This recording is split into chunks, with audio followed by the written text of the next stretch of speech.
Heute nähen wir das Midi-Kleid The Utah Dress. Das Schnittmuster findet ihr unten in der Beschreibung. Hallöchen ihr Lieben, ich hoffe es geht euch gut. Ich bin Juliana und ich zeige euch heute, wie ihr das coole Utah Dress nähen könnt.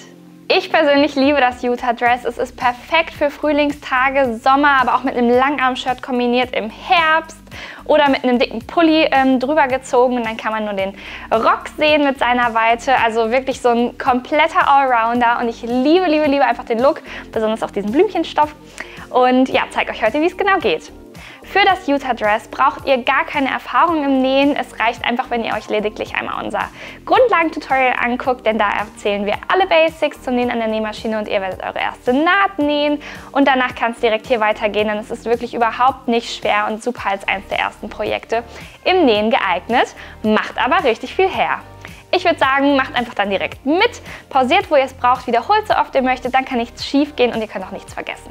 Das PDF-Schnittmuster zum selber ausdrucken und zusammenkleben könnt ihr euch über den Link in der Beschreibung runterladen und dann kann es direkt losgehen. Ihr könnt es euch aber auch als Papierschnittmuster nach Hause zuschicken lassen und wenn euch die Materialien, die wir hier nutzen, zum Beispiel diesen Blümchenstoff, besonders gut gefallen, dann könnt ihr euch natürlich auch das DIY-Set zuschicken lassen. Da sind alle Originalmaterialien enthalten, genau in der richtigen Menge und super guter nachhaltiger Qualität. Dann würde ich sagen, lasst uns mal gucken, was es alles braucht für dieses Projekt. Und bevor ich es nachher vergesse, liked und kommentiert doch super gerne auch dieses Video, wenn es euch gefällt und abonniert auch unseren Kanal, denn dann könnt ihr keinen Teil unserer nächsten Kollektion mehr verpassen. Also ganz viel Spaß! Als erstes benötigen wir unser Schnittmuster, dann einen schönen Oberstoff, unser farblich passendes Nähgarn und ihr könnt auch noch das Juliana Matthäus Designed by Us Made by You Stoffetikett einnähen. Nach dem Waschen eures Stoffs oder heißen Abdampfen legt den jetzt bitte vor euch hin, genau so wie es auf dem Schnittbild zu sehen ist. Die einzelnen Größen können sich unterscheiden und verteilt dann bitte eure Schnittteile, die ihr zuvor aus dem Papier in eurer Größe zugeschnitten habt, auf dem Stoff, wie es auf dem Schnittbild zu sehen ist. Steckt die Schnittteile dann bitte alle im Fadenlauf auf euren Stoff und anschließend können wir uns dann ans Zuschneiden machen.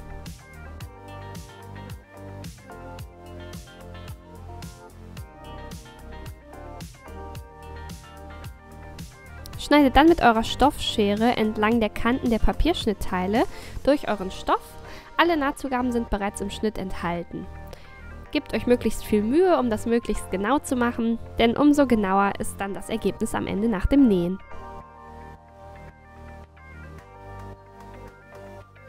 Markiert euch dann bitte einmal alle Knipse, das sind diese kleinen Querzeichen, und zwar nur mit eurer Scherenspitze.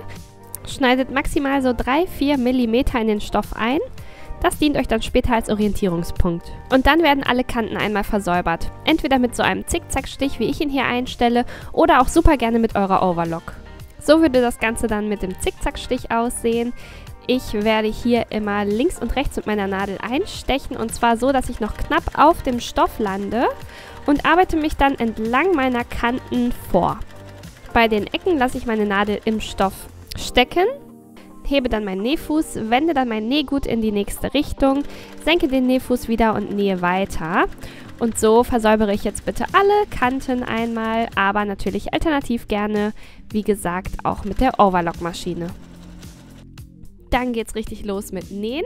Wir legen jetzt unser Rückteil und unser Vorderteil rechts auf rechts aufeinander, also mit den schönen Seiten aufeinander und werden unsere Schultern und Seitennähte aufeinander stecken mit ein paar Stecknadeln und genau das sind dann auch die Strecken, die wir als nächstes nähen.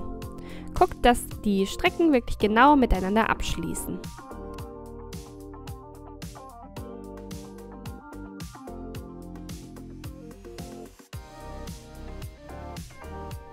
Genau, hier nehmen wir jetzt also beispielsweise rüber und stecken uns die beiden Strecken auch noch auf der anderen Seite.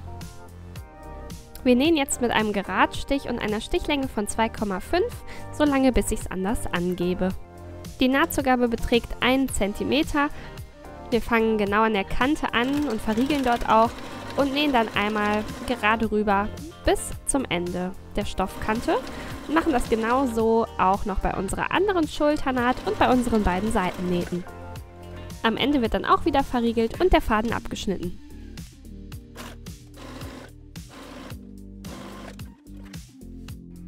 Die gerade gefertigten Nähte werden dann gebügelt. Einmal einfach von der linken Seite bügeln wir sie platt alle nacheinander. Danach werden wir sie einmal uns so hinlegen, dass wir von oben darauf bügeln können und bügeln jetzt beide Nahtzugaben zu einer Seite. Das heißt, die Nahtzugaben bügeln wir auseinander. Das machen wir auch bei allen 4 Nähten, gerne auch mit Dampf. Und anschließend könnt ihr nochmal von der rechten Seite darüber bügeln, um die Naht dann zu beenden. So wird es dann am ordentlichsten. Dann fertigen wir jetzt die Ärmel. Die legen wir uns rechts auf rechts, falten sie also einmal in der Mitte und stecken die kurzen Seiten dann aufeinander. Das machen wir bei beiden Ärmeln, sodass 2 ungleiche Ärmel entstehen. Und dann schließen wir diese Naht bei beiden Ärmeln. Die Nahtzugabe beträgt 1 cm. Das ist eine ganz gerade Naht. Die Nahtzugaben bügeln wir dann auch erst wieder platt und anschließend auseinander.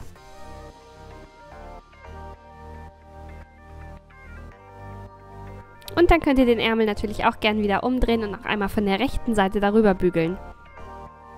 Die Ärmel setzen wir dann als nächstes ein, legen unser Vorder- und Rückteil einmal vor uns hin. Bei mir zeigt jetzt die Rückseite nach oben. Und wir gucken jetzt einmal, welcher Ärmel in welches Armloch gehört. Dazu dienen uns die Knipse. Die zeigen uns bei einem Knips an, das ist die Vorderseite des Ärmels, und 2 Knipse zeigen an, das ist die Rückseite des Ärmels. Die Rückseite gehört ins Rückteil, die Vorderseite ins Vorderteil. So sind die dann eindeutig zuzuordnen. Dann stecken wir sie uns ineinander und beginnen unter dem Armloch an der tiefsten Stelle.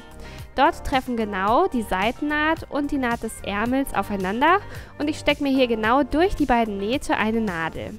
Die stecke ich quer, sodass diese Nähte wirklich genau aufeinander liegen.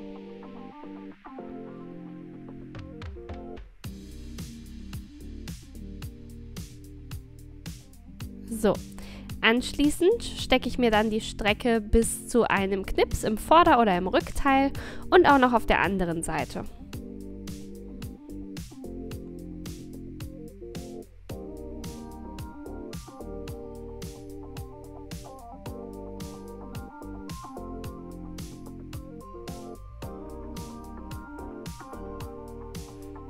Danach lege ich mir den Ärmel einmal hin, wie er dann später gehört, und fasse jetzt von dem Oberteil zu dieser Ärmelnaht hinein, die wir jetzt schließen möchten. Und ich stecke jetzt als nächstes den Knips des Ärmels, der sich an der oberen Seite befindet, genau auf die Schulternaht.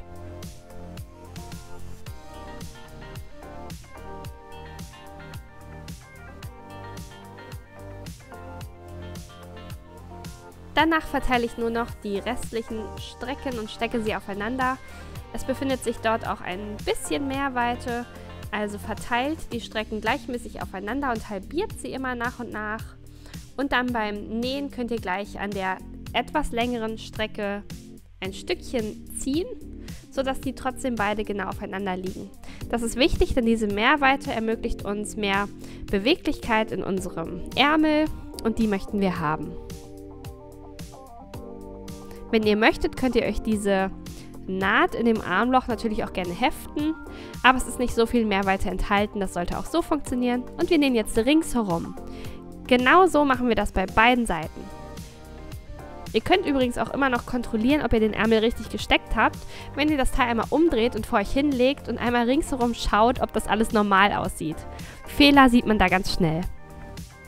Die Nahtzugabe beträgt auch hier wieder 1 cm und ich beginne jetzt bei der unteren Stelle meines Armlochs, also unter dem Arm am Tiefpunkt.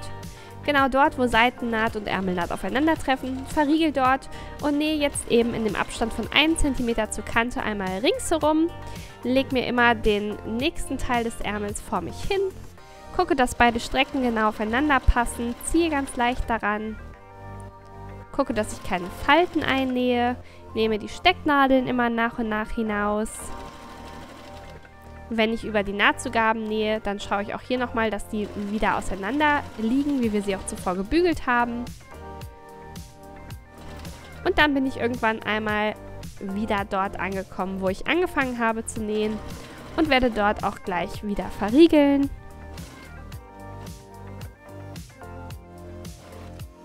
Dann ist die Ärmelnaht beendet und genauso machen wir das dann auch noch auf der anderen Seite unseres Oberteils. Die Ärmelsäume falten wir um 2 cm zur linken Stoffseite ein und dann wiederum noch einmal 2 cm.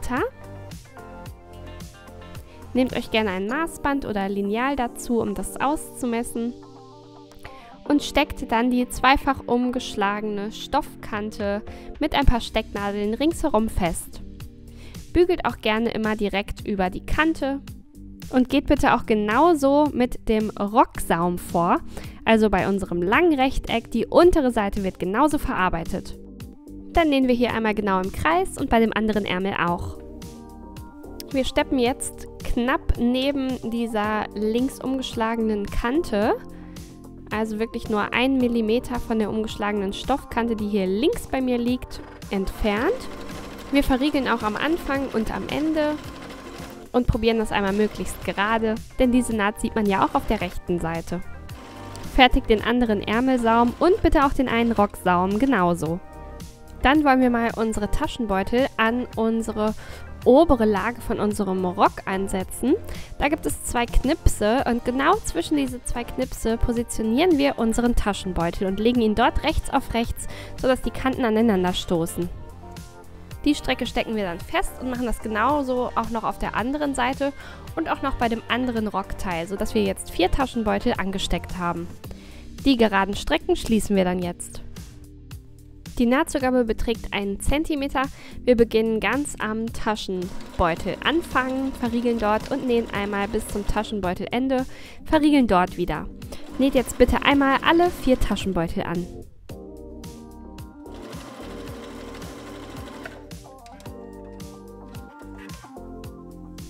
Dann bügeln wir, und zwar einmal einfach von der linken Seite über die gerade gefertigte Naht. Dann falten wir den Taschenbeutel einmal nach außen, also hier nach oben, und bügeln noch einmal von der rechten Seite darüber. So sieht das Ganze dann jetzt aus und wir legen beide Teile, die jetzt identisch sind, mit dem Rockteil und den Taschenbeuteln rechts auf rechts aufeinander und schließen die Seitennähte und die Taschenbeutelnähte. So, mein zweites Teil kommt jetzt also rechts auf rechts. Ihr seht auch, ich sehe von dieser Seite die Nahtzugaben. Ich fange oben an zu stecken und werde dann meinen Taschenbeutel genau hier ab der Naht, die da zu finden ist, wo wir den angenäht haben, einmal in den Taschenbeutel weiternähen. Also ich fange quasi oben an der Strecke an, nähe bis zu dieser Stelle 1 cm unterhalb der Stoffkante des Taschenbeutels bis zu der Naht, laufe dort ein, nähe dann über den Taschenbeutel rüber, den stecke ich mir als nächstes zusammen und komme dann hier unten wieder an, auch 1 cm aber oberhalb von der Kante meines Taschenbeutels, wieder genau in der Naht, sodass hier also die Nähte, die wir da haben, genau aufeinander liegen. Und dann geht es weiter von dort aus bis zum Saum.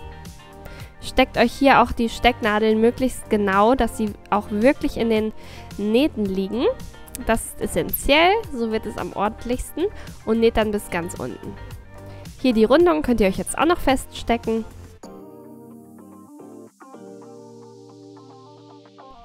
Und dann wird das eine Naht, also hier bis zur Ecke rum, Ecke und bis nach unten. So sieht das Ganze dann also aus. Ich beginne an der einen Seite, verriegel ganz am Anfang, nähe dann zu auf die Naht, die wir eben gefertigt haben. Lasse meine Nadel dann genau in dieser Naht stecken. 1 cm ist jetzt Platz von der Kante des Taschenbeutels. Habe dann hier mein Füßchen gehoben und mein Rockteil in die nächste Richtung gelegt. Werde jetzt hier eine Rundung fertigen bei meinem Taschenbeutel, möglichst gleichmäßig.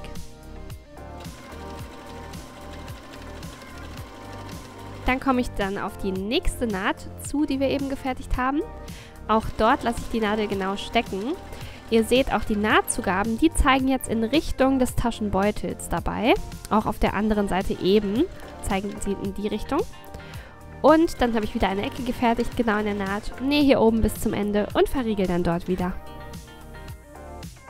So, von der rechten Seite sehen unsere Taschen dann so aus, ganz unscheinbar.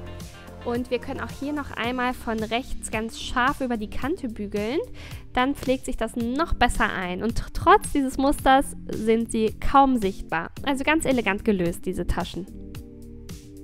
Genauso machen wir das dann auch noch auf der anderen Seite. Dann können wir als nächstes unseren unteren Streifen nehmen von unserem Rock und auch diesen Streifen rechts auf den anderen Streifen legen. Auch die sind komplett gleich und wir schließen hier einfach die kurzen Kanten rechts und links mit einer geraden Naht. Dafür stecken wir uns auch diese Strecken einmal aufeinander, rechts und links.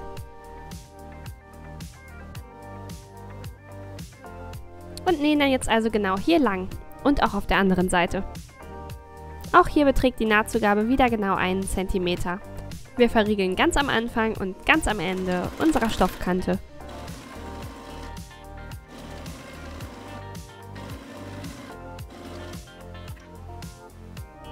Dann wird wieder gebügelt und zwar erst von der linken Seite über die Naht und dann bügeln wir die Nahtzugaben noch auseinander.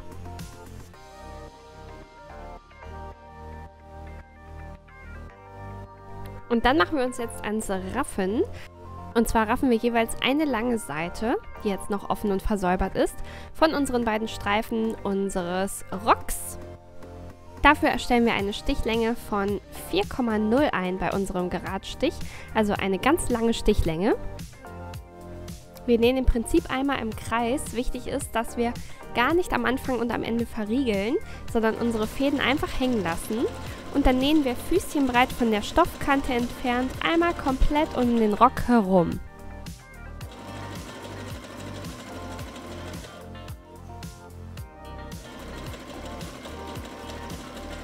Wenn ihr einen etwas dickeren Stoff nutzt, dann empfiehlt es sich auf jeden Fall erstmal nur bis zur Hälfte zu nähen. Ich mache euch das mal vor und dann einmal die Nadel zu heben, den Nähfuß zu heben und den Faden dann nach so 10 cm abzuschneiden und das Ganze dann einfach auf der anderen Seite auch noch einmal zu machen. Denn es ist ja immer die Gefahr da, dass der Faden vielleicht beim Raffen reißt, gerade wenn der Stoff dicker ist. Dann ist es nicht ganz so einfach und dann habt ihr eine Seite so abgesichert. Ich mache das gleiche jetzt einfach auf der anderen Seite auch noch einmal und habe also von Naht zu Naht genäht und jeweils kurz vor und kurz nach der Naht dann so einen halben Zentimeter Platz gelassen. Ich komme jetzt also hier auch ans Ende, komme hier wieder zu meiner Naht und nehme dann hier die Nadel wieder hoch, schneide meinen Faden ab und lasse ihn länger hängen, denn den brauchen wir. Macht das also bei beiden Rockteilen jeweils auf einer langen Seite. Und wenn ihr dann einmal ringsherum seid, dann ist es wichtig, dass wir noch eine zweite Naht direkt daneben machen. Dazwischen sollte ungefähr 1 bis 2 mm Abstand sein. Und jetzt nähe ich beispielsweise in einem Abstand von 0,8 cm rechts zur Kante. Die zwei Nähte sind also die ganze Zeit parallel, sollten sich auch auf keinen Fall berühren, denn das macht das Raffen ganz, ganz schwer. Und werden auch am Anfang und am Ende nicht verriegelt, sondern einfach nur die Fäden hängen gelassen. So wird unsere Raffung nämlich am schönsten, wenn wir es mit den beiden Nähten machen. Wenn wir diese Nähte dann abgeschlossen haben, dann sucht euch einmal bitte den Anfang von euren beiden parallel laufenden Nähten. Und zwar nur die beiden Oberfäden brauchen wir jetzt, die auf der anderen Lage hängen, die könnt ihr einfach ignorieren. Und rafft jetzt euren Stoff zusammen. Die obere Seite von unserem oberen Rockteil, die wir jetzt raffen, die soll genau so lang gerafft sein, dass sie genau an die untere Lage eures Oberteils passt. Und die untere Lage eures Rocks, die wir oben raffen, die soll genau so lang sein, wie die Strecke, die wir nicht gerafft haben, von der oberen Stofflage des Rocks. Also rafft jetzt bitte einmal die Strecken komplett auf die richtigen Längen für eure persönliche Größe zusammen. Das könnt ihr auch gut erkennen, wenn ihr die Lagen, die zusammengehören, dann mal aufeinander legt, so wie ich es hier mache. Ich habe beispielsweise sehr stark alles zusammengerafft und kann mir das Ganze jetzt wieder etwas lockern. Aber das ist eben auch möglich, weil die Seiten ja komplett offen gelassen sind von der Naht. Wenn die richtigen Längen dann erreicht sind, dann können wir uns unser Rockteil und unser Oberteil einmal rechts aufeinander stecken. Und dazu fangen wir bei den Seitennähten an. Die Nahtzugaben lege ich mir wieder, wie wir sie auch gebügelt haben, auseinander und stecke dann meine erste Stecknadel genau dort in die beiden Nähte.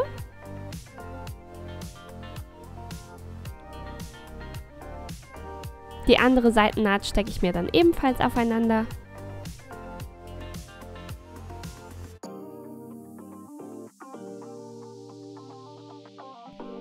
Anschließend kann ich dann einmal mein Rockteil genau über mein Oberteil wenden, sodass jetzt der Rock außen liegt und das Oberteil komplett innen.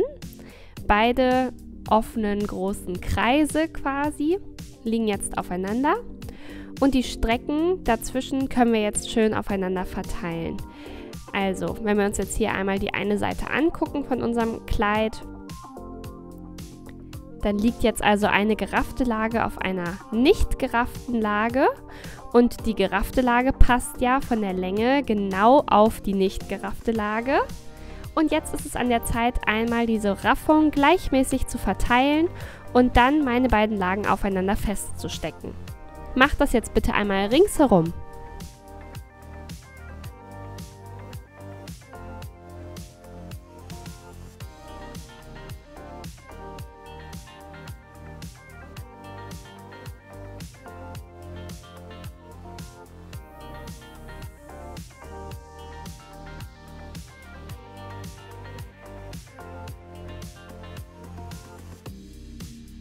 Wenn das geschafft ist, dann nähen wir jetzt auch einmal hier im Kreis. Wir nähen ab jetzt wieder mit einer Stichlänge von 2,5 bei dem geraden Stich.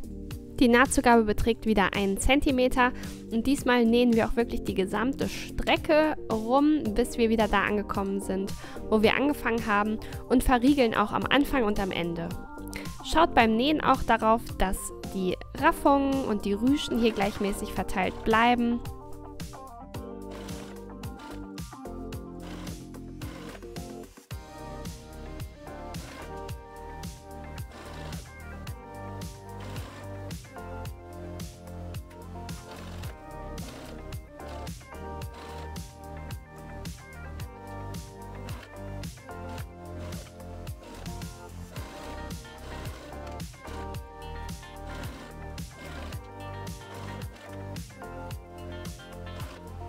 Auf die gleiche Art und Weise näht ihr dann auch noch die geraffte Lage auf die ungeraffte Strecke dieses oberen Rockteils und dann ist schon mal ein ganz großer Teil geschafft.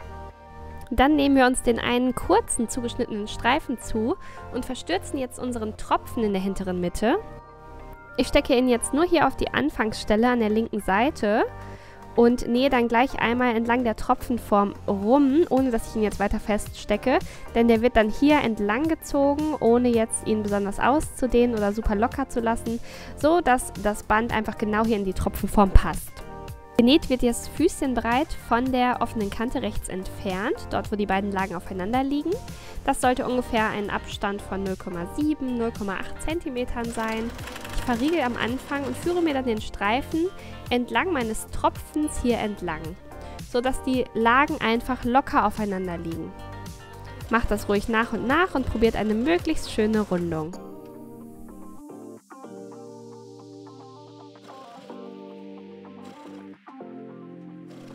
So, dann kommen wir ganz oben an und verriegeln. So sieht das Ganze jetzt aus.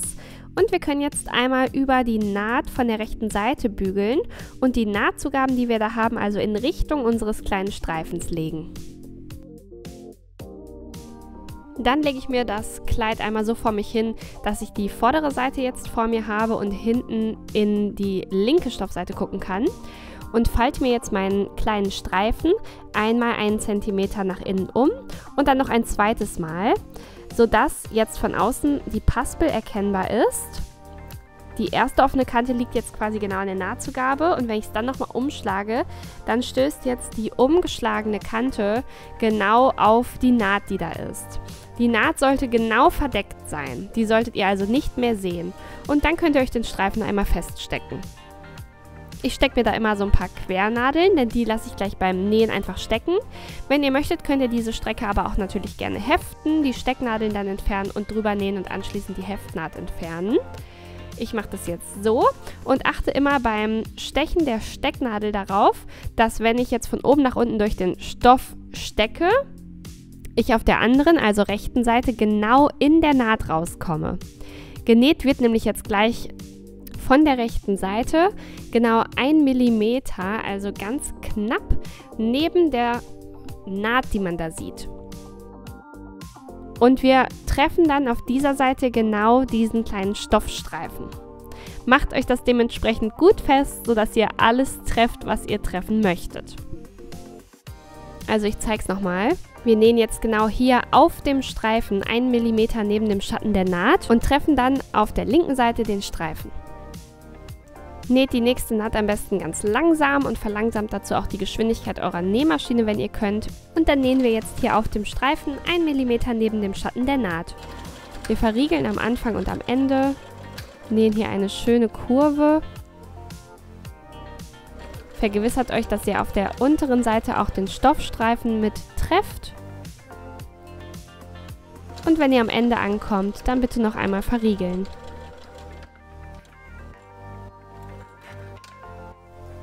So sollte das Ganze dann also aussehen. Von der rechten Seite habe ich knapp neben dem Schatten der Naht gesteppt und auf der linken Seite hier genau meinen Streifen erwischt und festgenäht. Bügelt dann noch einmal über den fertigen Tropfen. Als nächstes nehmen wir uns dann den restlichen Halsausschnitt vor. Dann setzen wir einmal für unsere Paspel an dem Halsausschnitt unsere Streifen, die wir zugeschnitten haben, zusammen. Und zwar rechts auf rechts legen wir immer einen kurzen Streifen auf die eine Seite des langen Streifens und bei der anderen Seite auch noch. Und dann stecken wir die kurze Strecke fest.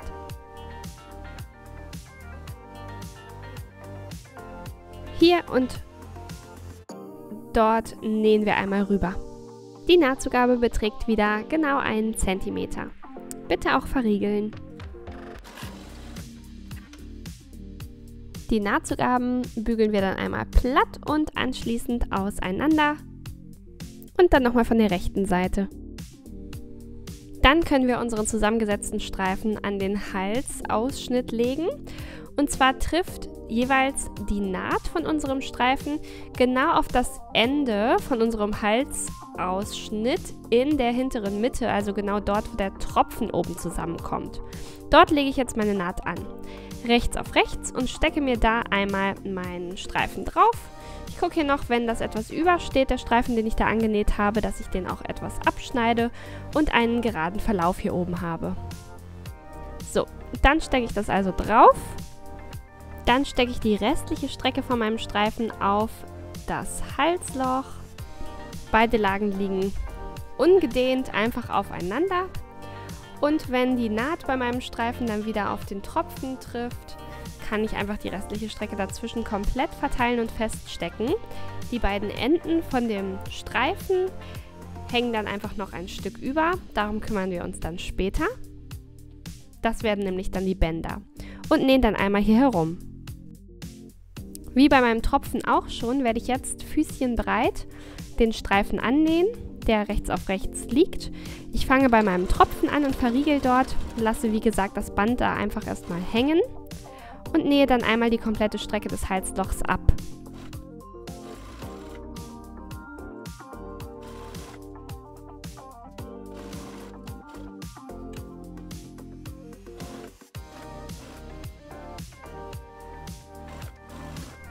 Die Nahtzugabe des Streifens, die liegen immer auseinander und am Ende verriegel ich dann wieder.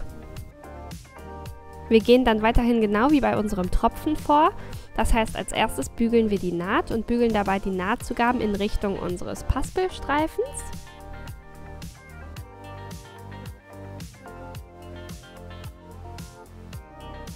Und dann falten wir den Streifen nach innen um. Als erstes hier bis an unsere Kante der Naht. Und dann noch ein weiteres Mal, so dass die umgeschlagene Kante jetzt wieder auch hier genau die Naht, die dort zu sehen ist, verdeckt. Das machen wir entlang der ganzen Halslochkante.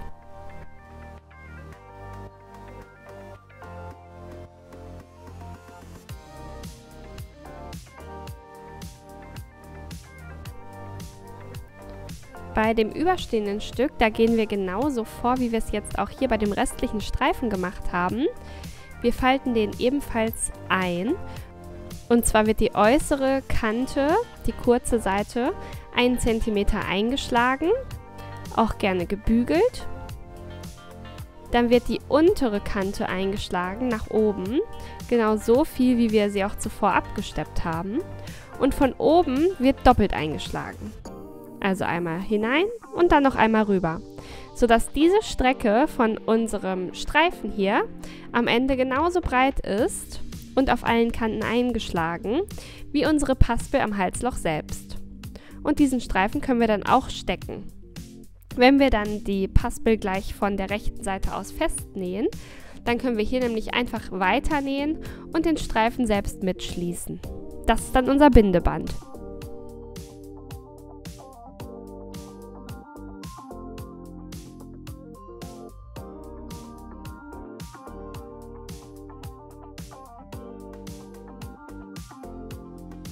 Auf der anderen Seite machen wir das dann noch genauso. Übrigens folgt uns auch super gerne auf unserem Instagram-Kanal, juliana-matthäus_official. Der ist auch im Profil verlinkt, denn da machen wir euch aufmerksam auf all die coolen Gewinnspiele, die wir machen, die neuen Launches, coole Sales und vieles, vieles mehr. Es lohnt sich. Und schreibt uns doch voll gerne hier einen Kommentar, welchen Stoff ihr benutzt habt, welche Farbe, was für eine Stoffart war es. Wir sind ganz gespannt von euch zu hören. Und dann nehmen wir jetzt also einmal von Band über Halsloch bis zum Band. Wir beginnen jetzt knappkantig auf dem Band zu nähen und zwar als erstes die ganz kurze Strecke. Das könnt ihr auch super gerne mit dem Handrad machen. Guckt, dass eure Nähmaschine das Band nicht einzieht, versäubert dann dort.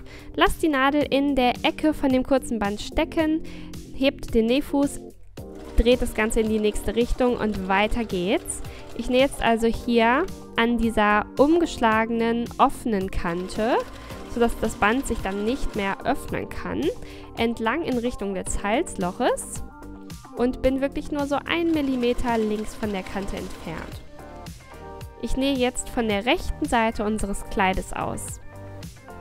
Komme jetzt also zu meinem Halsloch und nähe genau so weiter auf meinem Band. Immer noch 1 mm neben der Kante, jetzt eben 1 mm neben dem Schatten der Naht.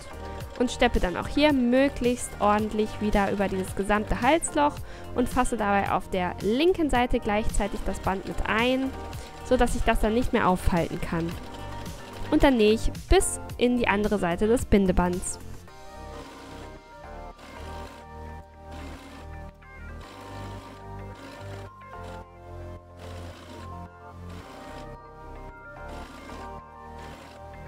Dann nähe ich auch hier noch eine kleine Ecke und die kurze Strecke zu, verriegel und bin damit fertig. So, dann folgt nur noch der letzte Schliff. Wenn ihr möchtet, dann näht doch super gerne auch euer Stoffetikett ein. Und dann würde ich sagen, ist das Utah Dress beendet. Herzlichen Glückwunsch, ihr habt es geschafft. Sehr viel Freude beim Tragen. Ja, das war's. Ich bin richtig gespannt, aus welchem Stoff ihr euer Utah Dress genäht habt und ob ihr Spaß hattet. Lasst es uns super gerne wissen in den Kommentaren und teilt auch super gerne eure Resultate unter dem Hashtag juliana-matthäus_me. Ich bin auch gespannt, welches Projekt ihr euch als nächstes aussucht und ob es vielleicht noch zum Beispiel eine passende Jeansjacke sein darf oder ein Buckethead. Zwei der Lieblingsteile, die ich am liebsten hierzu kombiniere. Und genau, dann freue ich mich aufs nächste gemeinsame Nähen. Und bis bald, fühlt euch gedrückt.